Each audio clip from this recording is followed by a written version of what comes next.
ಕತ್ತಲಲ್ಲಿ ಕರ್ನಾಟಕ ವಿಶೇಷ ಕಾರ್ಯಕ್ರಮಕ್ಕೆ ಮತ್ತೊಮ್ಮೆ ತಮಗೆಲ್ಲ ಸ್ವಾಗತ. ಬಹುತೇಕ ನಾವು ಚರ್ಚೆಯ ಕೊನೆಯ ಹಂತವನ್ನು ತಲುಪಿದ್ದೀವಿ. MG ಪ್ರಭಾಕರ್, ಕೋಳಿಹಳ್ಳಿ ಚಂದ್ರಶೇಖರ್ ಮತ್ತು ಬಾಲಸುಬ್ರಹ್ಮಣ್ಯ ನಮ್ಮ ಜೊತೆಗಿದ್ದಾರೆ. ಬನ್ನಿ ಚರ್ಚೆನ ಮುಂದುವರಿಸ್ತಾ ಇದ್ದೀನಿ.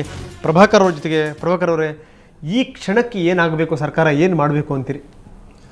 ಒಂದು ಮಿರಾಕಲ್ಸು ಆಗೋದು ಬರೀ ಯಾವುದೋ ಬೇರೆ ವರ್ಲ್ಡ್ನಲ್ಲಿ, ವಾಸ್ತವಿಕ ಜಗತ್ತಿನಲ್ಲಿ ಇರೋದನ್ನು ಹೇಗೆ ಸರಿದೂಗಿಸ್ಕೊಂಡು ಹೋಗಬೇಕು ಅನ್ನೋದನ್ನು ನೋಡಬೇಕು. ಮೊದಲನೇದಾಗಿ ನಾನು ಹೇಳೋದು, ಅನವಶ್ಯಕವಾಗಿ ಇರ್ತಕ್ಕಂಥದ್ದು ಯಾವುದೋ ಬೀದಿ ದೀಪಗಳಿರಬಹುದು, ಒಂದು ಬೋರ್ಡ್ಗೆ ಹಾಕಿರೋ ಲೈಟ್ ಇರ್ಬೋದು. ನೀವು ಬೆಂಗಳೂರು ಮೇಕ್ರಿ ಸರ್ಕಲಿಂದ ಇಂಟರ್ನ್ಯಾಷನಲ್ ಏರ್ಪೋರ್ಟ್ಗೆ ಹೋಗಿ ಸಾವಿರಾರು ವೇಸ್ಟ್ ಆಗ್ತಾಯಿದೆ. ಎವ್ರಿ ಆಲ್ಟರ್ನೇಟ್ ಲೈಟ್ಗೆ ಆಫ್ ಮಾಡುವಂಥ ವ್ಯವಸ್ಥೆ, 11 ಗಂಟೆ ಆದಮೇಲೆ ಅದನ್ನು ಡಿಮ್ ಮಾಡಬೇಕು, ಮತ್ತು ಸ್ವಿಚ್ ಆಫ್ ಮಾಡೋದಕ್ಕೆ ಆಟೋಮೆಟಿಕ್ ವ್ಯವಸ್ಥೆ ಆಗಬೇಕು.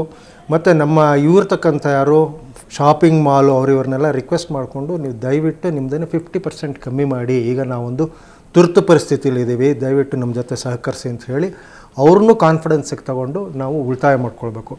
ಸದ್ಯದ ಪರಿಸ್ಥಿತಿಯಲ್ಲಿ ಮಿರಾಕಲ್ಸ್ ಯಾವುದೂ ಇಲ್ಲ. We need to manage what we have. ಒಂದು ಇವತ್ತಾರು ಸರ್ಕಾರ ಕರೆದು ಕೈಗಾರಿಕೋದ್ಯಮಿಗಳನ್ನ ಕರೆದು ಈ ಥರ ಇದೆ ಒಂದು ಪರಿಸ್ಥಿತಿ, ನಮ್ಮ ಜೊತೆ ಸಹಕಾರ ಕೊಡಿ ಅಂತಂದರೆ ನಮ್ಮ ಮಿತ್ರರೆಲ್ಲ ಹೋದರೂ ಹೌದು ನಿಮ್ಮ ಜೊತೆ ನಾವು ಸಹಕಾರ ಕೊಡ್ತೀವಿ ಅಂತ. ಅಷ್ಟರ ಮಟ್ಟಿಗೆ ನಮಗೆ ಒಂದು ನಾಗರಿಕ ಪ್ರಜ್ಞೆ ಚೆನ್ನಾಗಿದೆ ನಮಗೆ. ಆದರೆ ಯಾವುದನ್ನೇ ಹೇಳದೆ ಮುಚ್ಚಿಟ್ಕೊಂಡು ಕೆಲಸ ಮಾಡಿದರೆ ನಾವು ಯಾವ ರೀತಿ ಯಾರಿಗೆ ಸಪೋರ್ಟ್ ಮಾಡೋಕ್ಕಾಗತ್ತೆ, ಯಾವ ರೀತಿ ಅವ್ರ ಜೊತೆ ಕೋಆಪ್ರೇಟ್ ಮಾಡೋಕ್ಕಾಗತ್ತೆ? ಸೊ 27ನೇ ತಾರೀಕು ಲಾಸ್ಟ್ ಮಂತೇನೆ ಏನಾಗಿದೆ ಪರಿಸ್ಥಿತಿ ಅಂತ ಎಲ್ಲರಿಗೂ ಚೆನ್ನಾಗಿ ಗೊತ್ತಿತ್ತು. ಅವತ್ತೇ ಸೆಕ್ಷನ್ 11 ಹಾಕಿಬಿಟ್ಟು ರಾಜ್ಯದಲ್ಲಿರ್ತಕ್ಕಂಥ ಎಲ್ಲ ಇವ್ರೂ ಜನರೇಟಿಂಗ್ ಕಂಪ್ನೀಸನ್ನು ಕರ್ನಾಟಕ ರಾಜ್ಯಕ್ಕೆ ಸರ್ಕಾರ ಮಾಡಬೇಕು. ಸರ್, ನಾನು ಒಂದು ಪ್ರಶ್ನೆ ಕೇಳ್ತೀನಿ. ತಾವು ಹಿಂದೂ ಬೇರೆ ಬೇರೆ ಇದಕ್ಕೆಲ್ಲ ಸಲಹೆಗಾರರಾಗಿದ್ದಂಥವ್ರು, ಏನಾದರೂ ಕೇಳಿದೆಯಾ ನಿಮ್ಮಂಥವ್ರು ಕರೆದುಬಿಟ್ಟು ಏನು ಮಾಡ್ಬೋದು ಇಂಥ ಸಂದರ್ಭದಲ್ಲಿ? ಹೆಚ್ಚು ಅಂತಂದರೆ ನಾವು ಆಯೋಗದ ಮುಂದೆ ಹೇಳುವಾಗ ನಮ್ಮ ಕಂಠ ಶೋಷಣೆ ಮಾಡ್ಕೋತೀವಿ. ಏನಾಗ್ತಾ ಇದೆ, ಫುಡ್ ಪ್ರೊಡಕ್ಷನ್ನು ಇಳಿದು ಹೋಗ್ತಾ ಇದೆ, ಭೂಮಿಗೆ ರೈತನಿಗೆ ಇರ್ತಕ್ಕಂಥವನಿಗೆ ಕಮ್ಮಿ ಆಗ್ತಾ ಇದೆ. ಇಂಡಸ್ಟ್ರಿಗಳ ಪ್ರೊಡಕ್ಷನ್ನು ಕೂಡ 15 ವರ್ಷಗಳಲ್ಲಿ ನಮ್ಮ ರಾಜ್ಯದ ಒಟ್ಟು ಆದಾಯದಿದೆಯಲ್ಲ, ರೆವಿನ್ಯೂಗೆ 18% ಮೇಲೆ ಹೋಗಿಲ್ಲ. 0.5% ಆರು ಒಂದು ವರ್ಷಕ್ಕೆ ಇನ್ಕ್ರೀಸ್ ಆಯಿತು ಅಂತಂದರೆ ಬೆಳೆಯುವ ಎಕಾನಮಿ ಅಂತ ಹೇಳಿದ್ರೆ ಯಾರೂ ಕೇಳಿಸ್ತಾ ಇಲ್ಲ, ಯಾರು ಕೇಳಿಸ್ಕೊಳ್ತಾ ಇಲ್ಲ. ಹಾಗಾದರೆ ಅಂದರೆ ತಾವು ಹೇಳೋ ಪ್ರಕಾರ ಏನಂದ್ರೆ ಯಾವುದೂ ಮಿರಾಕಲ್ ಇಲ್ಲ, ಇರೋದನ್ನ ಹೆಂಗೆ ಬಳಸಬೇಕು ಅನ್ನೋದ್ರ ಬಗ್ಗೆ ತಮ್ಗೆ ಗೊತ್ತಿರಬೇಕು, ಅದನ್ನು ಬೆಳೆಸ್ಕೊಳ್ಳಿ ಅಂತ. ಹೌದು. ಓಕೆ ಸರ್, ಕೊನೆಯದಾಗಿ ತಾವೇನು ಹೇಳ್ತೀರಿ? ಕೊನೆಯದಾಗಿ ಈಗ ಎಲ್ಲ ಜಾಹೀರಾತುಗಳನ್ನು ಫಲಕಗಳಿಗೆ ಭಾಳ ದೊಡ್ಡ ಪ್ರಮಾಣದಲ್ಲಿ ರಸ್ತೆಗಳಲ್ಲಿ ವಿದ್ಯುತ್ ಶಕ್ತಿ ಬಳಕೆ ಆಗ್ತದೆ, ಅದನ್ನು ಸಂಪೂರ್ಣವಾಗಿ ಕಟ್ ಮಾಡಬೇಕು. AC ಬಳಕೆ ಮಾಡ್ತಕ್ಕಂಥವ್ರಿಗೆ ಒಂದು ಸ್ಟ್ರಿಕ್ಟ್ ಇನ್ಸ್ಟ್ರಕ್ಷನ್ ಹೋಗಬೇಕು. ಕಚೇರಿಗಳಲ್ಲಿ ಸುಮ್ಮನೆ ಆತ ಮನೆಗೆ ಬಂದಿರ್ತಾನೆ, AC ಅಲ್ಲಿ ರನ್ ಆಗುತ್ತೆ. ನಿಜ ನಿಜ.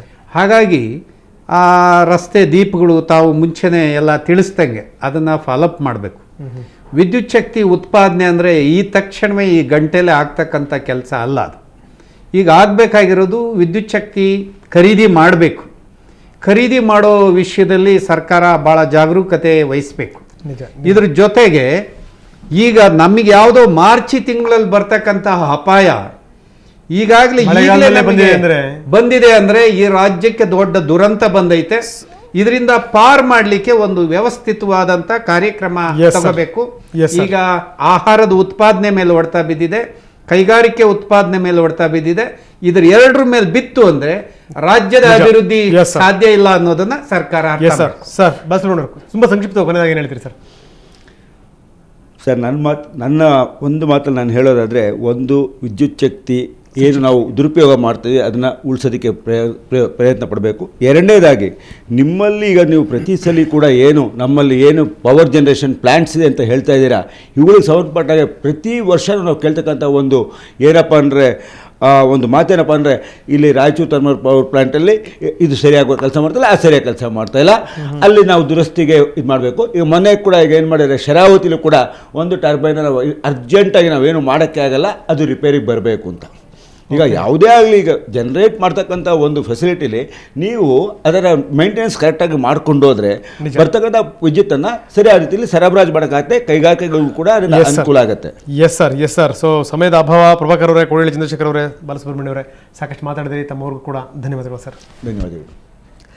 ಸೊ ಕೊನೆಯದಾಗಿ ಹೇಳುವಂಥದ್ದು ಇಷ್ಟೇನೆ, ಯಾರಿಗೂ ಕೂಡ ದೂರದೃಷ್ಟಿ ಇಲ್ಲ. ಇದು ಕೇವಲ ಈಗಿನ ಸರ್ಕಾರದ್ದು ಮಾತ್ರ ಅಲ್ಲ, ಹಿಂದಿಂದೂ ಕೂಡ. ಅಂದರೆ ವಿಶ್ವೇಶ್ವರಯ್ಯನವರು ಏನು ಯೋಚನೆ ಮಾಡ್ತಿದ್ರು ಅವ್ರಿಗಿಂತ ದೂರದೃಷ್ಟಿ ಇತ್ತು, ಅಂಥವ್ರನ್ನ ಯಾರನ್ನೂ ಕೂಡ ಮತ್ತೆ ನಾವು ಕಾಣಲೇ ಇಲ್ಲ. ಅದರ ಪ್ರತಿಫಲ ಏನು ಅಂದರೆ ಕರ್ನಾಟಕ ಇವತ್ತು ಕತ್ತಲಲ್ಲಿರುವಂಥದ್ದು.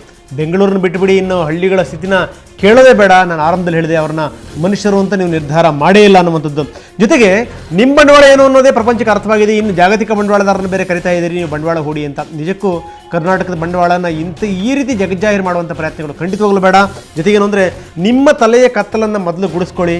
ಮುಂದೆ ನಿಮಗೇನಾದರೂ ಗೊತ್ತಾಗುತ್ತೆ ಮಾರ್ಗೋಪಾಯಗಳು ಹೇಗೆ ಅಂತ. ಇರೋದನ್ನು ಸರಿಯಾದ ರೀತಿಯಲ್ಲಿ ಬಳಸಬೇಕು.